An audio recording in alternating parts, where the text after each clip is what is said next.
My name is Mr. C, and I'm a full-time student at Coventry University in my final year. I'm studying BA Social Work, and I'm on my final placement this year and will graduate in 2014. I was diagnosed with trigeminal neuralgia and atypical facial pain at the end of November 2013 after suffering with the symptoms of this from the beginning of October 2013.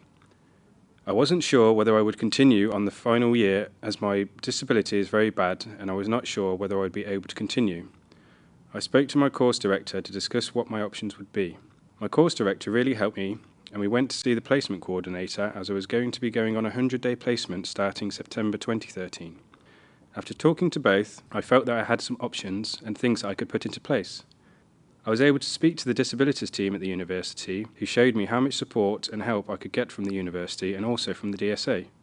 I was also able to access counselling from the university to help me to deal with what will possibly be a lifelong disability, as there is no easy cure for this.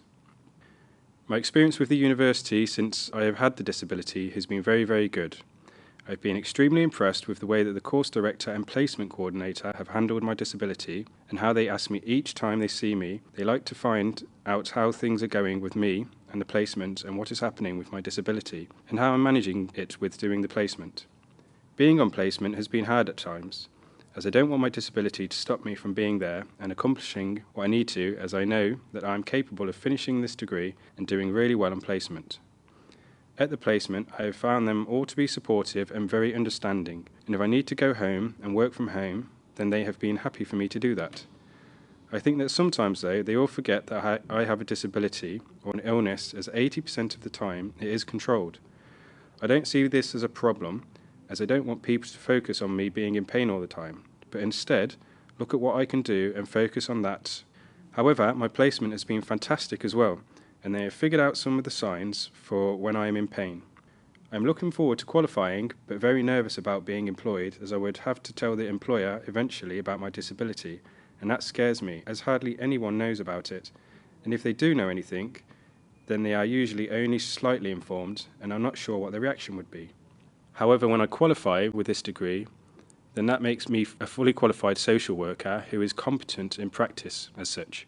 There should not be any judgment based on my competence and whether I can function as a social worker with a disability. I will be someone who has a disability who is able to work. I think that anyone who has a disability should definitely consider a career in health or social care. I think that as a career, the jobs that you might go into within those fields mean that you are there to help people, and any type of disability that you might have should not be seen as a hindrance or a bad thing, but that actually your experience is valuable and might help with different situations.